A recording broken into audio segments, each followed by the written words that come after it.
जय श्री कृष्ण। गीता अध्याय 4। श्री भगवान बोले, मैंने इस अविनाशी योग को सूर्य को कहा था। सूर्य ने अपने पुत्र वैवस्वत मनु से कहा और मनु ने अपने पुत्र राजा इक्ष्वाकु से कहा।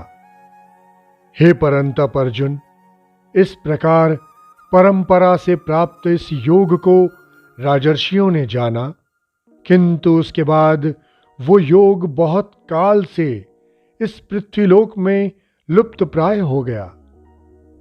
तुम मेरे भक्त और प्रिय सखा हो, इसलिए वही ये पुरातन योग है जो आज मैंने तुमसे कहा है, क्योंकि ये बड़ा ही उत्तम रहस्य है और गुप्त रखने योग्य विषय है। अर्जुन बोले, आपका जन्म तो अर्वाचीन अर्थात अभी हाल का है और सूर्य का जन्म तो बहुत पुराना है अर्थात कल्प के आदि में हो चुका था। तब मैं इस बात को कैसे समझूं कि आप ही ने कल्प के आदि में सूर्य से ये योग कहा था। श्री भगवान बोले, हे परंतप अर्जुन, मेरे और तुम्हारे बहुत से जन्म हो चुके हैं, उन सब को तुम नहीं जानते, किंतु मैं जानता हूं। मैं अजन्मा और अविनाशी स्वरूप होते हुए भी तथा समस्त प्राणियों का ईश्वर होते हुए भी अपनी प्रकृति को अधीन करके अपनी योग माया से प्रकट होता हूं। हे भारत, जब जब धर्म की हानि और अधर्म की वृद्धि होती है, तब तब ही मैं अपने रूप को रचता हूं, अर्थात साकार रूप से लोगों के सम्मुख प्रकट होता हूं। साधु पुरुषों का उद्धार करने के लिए, पाप कर्म करने वालों का विनाश करने के लिए और धर्म की अच्छी तरह से स्थापना करने के लिए मैं युग युग में प्रकट हुआ करता हूं। हे अर्जुन, मेरे जन्म और कर्म दिव्य अर्थात निर्मल और अलौकिक हैं। इस प्रकार जो मनुष्य तत्व से जान लेता है, वो शरीर को त्याग कर फिर जन्म को प्राप्त नहीं होता, किंतु मुझे ही प्राप्त होता है, अर्थात मुझको ही प्राप्त करता है। पहले भी जिनके राग, भय और क्रोध सर्वथा नष्ट हो गए थे और जो मुझ में अनन्य प्रेम पूर्वक स्थित रहते थे, ऐसे मेरे आश्रित रहने वाले बहुत से भक्त उपयुक्त ज्ञान स्वरूप तप से पवित्र होकर मेरे स्वरूप को प्राप्त हो चुके हैं। हे अर्जुन, जो भक्त मुझे जिस प्रकार भजते हैं, मैं भी उनको उसी प्रकार भजता हूं, क्योंकि सभी मनुष्य सब प्रकार से मेरे ही मार्ग का अनुसरण करते हैं। इस मनुष्यलोक में कर्मों के फल को चाहने वाले लोग देवताओं का पूजन किया करते हैं, क्योंकि उनको कर्मों से उत्पन्न होने वाली सिद्धि शीघ्र मिल जाती है। ब्राह्मण, क्षत्रिय, वैश्य और शूद्र, इन 4 वर्णों का समूह गुण और कर्मों के विभाग पूर्वक मेरे द्वारा रचा गया है। इस प्रकार उस सृष्टि रचनादि कर्म का कर्ता होने पर भी मुझ अविनाशी परमेश्वर को तुम वास्तव में अकर्ता ही जानो, क्योंकि कर्मों के फल में मेरी स्पृहा नहीं है, इसीलिए मुझे कर्म लिप्त नहीं करते। इस प्रकार जो मुझे तत्व से जान लेता है वो भी कर्मों से नहीं बंधता। पूर्व काल में मुमुक्षुओं ने इस प्रकार जानकर ही कर्म किए हैं, इसलिए तुम भी पूर्वजों द्वारा सदा से किए जाने वाले कर्मों को ही करो। कर्म क्या है और अकर्म क्या है, इस प्रकार इसका निर्णय करने में बुद्धिमान पुरुष भी मोहित हो जाते हैं। इसीलिए वो कर्म तत्व मैं तुम्हें भलीभांति समझा कर कहूंगा, जिसे जानकर तुम अशुभ से अर्थात कर्म बंधन से मुक्त हो जाओगे। कर्म का स्वरूप भी जानना चाहिए और अकर्म का स्वरूप भी, तथा विकर्म का स्वरूप भी जानना चाहिए, क्योंकि कर्म की गति गहन है। जो मनुष्य कर्म में अकर्म देखता है और जो अकर्म में कर्म देखता है वो मनुष्यों में बुद्धिमान है और वो योगी समस्त कर्मों को करने वाला है। जिसके संपूर्ण शास्त्र सम्मत कर्म बिना कामना और संकल्प के होते हैं तथा जिसके समस्त कर्म ज्ञान रूप अग्नि के द्वारा भस्म हो गए हैं, उस महापुरुष को ज्ञानी जन भी पंडित कहते हैं।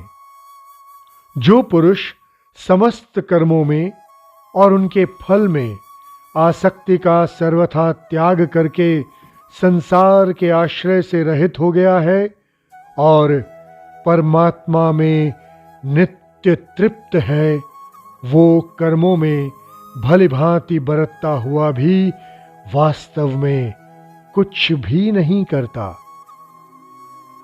जिसका अंतःकरण और इंद्रियों के सहित शरीर जीता हुआ है और जिसने समस्त भोगों की सामग्री का परित्याग कर दिया है, ऐसा आशा रहित पुरुष केवल शरीर संबंधी कर्म करता हुआ भी पापों को ही प्राप्त होता है। जो बिना इच्छा के अपने आप प्राप्त हुए पदार्थ में सदा संतुष्ट रहता है, जिसमें ईर्ष्या का सर्वथा अभाव हो गया है, जो हर्ष शोक आदि द्वंद्वों से सर्वथा अतीत हो गया है, ऐसा सिद्धि और असिद्धि में सम रहने वाला कर्मयोगी कर्म करता हुआ भी उनसे नहीं बंधता। जिसकी आसक्ति सर्वथा नष्ट हो गई है, जो देहाभिमान और ममता से रहित हो गया है, जिसका चित्त निरंतर परमात्मा के ज्ञान में स्थित रहता है, ऐसे केवल यज्ञ संपादन के लिए कर्म करने वाले मनुष्य के संपूर्ण कर्म भलीभांति विलीन हो जाते हैं। जिस यज्ञ में अर्पण भी ब्रह्म है और हवन किए जाने योग्य द्रव्य भी ब्रह्म है तथा ब्रह्म स्वरूप कर्ता के द्वारा ब्रह्म रूप अग्नि में आहुति देना रूप क्रिया भी ब्रह्म है, उस ब्रह्म कर्म में स्थित रहने वाले योगी द्वारा प्राप्त किए जाने वाले योग्य फल भी ब्रह्म ही हैं। दूसरे योगी जन देवताओं के पूजन रूप यज्ञ का ही भलीभांति अनुष्ठान किया करते हैं और अन्य योगी जन पर ब्रह्म परमात्मा रूप अग्नि में अभेद दर्शन रूप यज्ञ के द्वारा ही आत्मरूप यज्ञ का हवन किया करते हैं।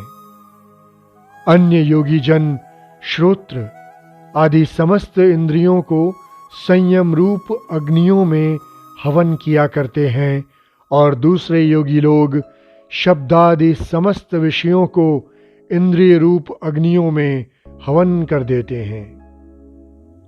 दूसरे योगी जन इंद्रियों की संपूर्ण क्रियाओं को और प्राणों की समस्त क्रियाओं को ज्ञान से प्रकाशित आत्म संयम योग रूप अग्नि में हवन कर दिया करते हैं। कई पुरुष द्रव्य संबंधी यज्ञ करने वाले हैं, कितने ही तपस्या रूप यज्ञ करने वाले हैं तथा दूसरे कितने ही योग रूप यज्ञ करने वाले हैं। कितने ही अहिंसादि तीक्ष्ण व्रतों से युक्त यत्नशील पुरुष स्वाध्याय रूप ज्ञान यज्ञ करने वाले हैं। दूसरे कितने ही योगी जन अपान वायु में प्राण वायु को हवन करते हैं, वैसे ही अन्य योगी जन प्राण वायु में अपान वायु को हवन करते हैं तथा अन्य कितने ही नियमित आहार करने वाले प्राणायाम परायण पुरुष प्राण और आपान की गति को रोककर प्राणों को प्राणों में ही हवन किया करते हैं। ये सभी साधक यज्ञों द्वारा पापों का नाश कर देने वाले और यज्ञों को जानने वाले हैं। हे कुरुश्रेष्ठ अर्जुन, यज्ञ से बचे हुए अमृत का अनुभव करने वाले योगी जन सनातन परब्रह्म परमात्मा को प्राप्त होते हैं और यज्ञ न करने वाले पुरुष के लिए तो ये मनुष्य लोक भी सुखदायक नहीं है। फिर परलोक कैसे सुखदायक हो सकता है? इसी प्रकार और भी बहुत तरह के यज्ञ वेद की वाणी में विस्तार से कहे गए हैं। उन सबको तुम मन, इंद्रिय और शक्ति की क्रिया द्वारा संपन्न होने वाला जानो। इस प्रकार तत्व से जानकर उनके अनुष्ठान द्वारा तुम कर्म बंधन से सर्वथा मुक्त हो जाओगे। हे परंतप अर्जुन, द्रव्यमय यज्ञ की अपेक्षा ज्ञान यज्ञ अत्यंत श्रेष्ठ है तथा यावन मात्र संपूर्ण कर्म ज्ञान में समाप्त हो जाते हैं। उस ज्ञान को तुम तत्वदर्शी ज्ञानियों के पास जाकर समझो। उनको भली भांति दंडवत प्रणाम करने से, उनकी सेवा करने से और कपट छोड़कर सरलता पूर्वक प्रश्न करने से वे परमात्म तत्व को भली भांति जानने वाले ज्ञानी महात्मा तुम्हें उस तत्व ज्ञान का उपदेश देंगे। उसको जानकर फिर तुम इस प्रकार मोह को नहीं प्राप्त होगे। हे अर्जुन, इस ज्ञान के द्वारा तुम संपूर्ण भूतों को निशेष भाव से पहले अपने में और बाद में मुझ सच्चिदानंद परमात्मा में देखोगे।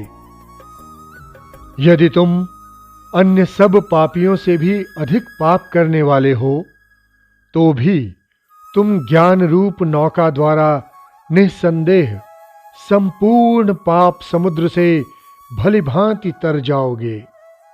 क्योंकि हे अर्जुन, जैसे प्रज्वलित अग्नि ईंधनों को भस्ममय कर देती है, वैसे ही ज्ञान रूप अग्नि संपूर्ण कर्मों को भस्म कर देती है। इस संसार में ज्ञान के समान पवित्र करने वाला निस्संदेह कुछ भी नहीं है। उस ज्ञान को कितने ही काल से कर्मयोग के द्वारा शुद्धांतकरण हुआ मनुष्य अपने आप ही आत्मा में पा लेता है। जितेंद्रिय, साधन परायण और श्रद्धावान मनुष्य ज्ञान को प्राप्त होता है तथा ज्ञान को प्राप्त होकर वो बिना विलंब के तत्काल ही भगवत प्राप्ति रूप परम शांति को प्राप्त हो जाता है। विवेकहीन और श्रद्धा रहित संशय युक्त मनुष्य परमार्थ से अवश्य भ्रष्ट हो जाते हैं। ऐसे संशय युक्त मनुष्य के लिए न ये लोक है, न परलोक है और न ही सुख है।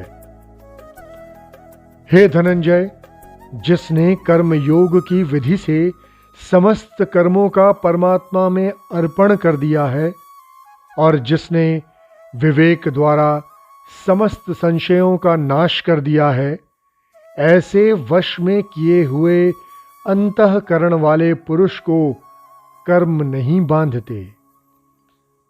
इसलिए हे भरतवंशी अर्जुन, तुम हृदय में स्थित इस अज्ञान जनित अपने संशय का विवेक ज्ञान रूप तलवार द्वारा छेदन करके समत्व रूप कर्म योग में स्थित हो जाओ और युद्ध के लिए खड़े हो जाओ। चतुर्थ अध्याय समाप्त। जय श्री कृष्ण।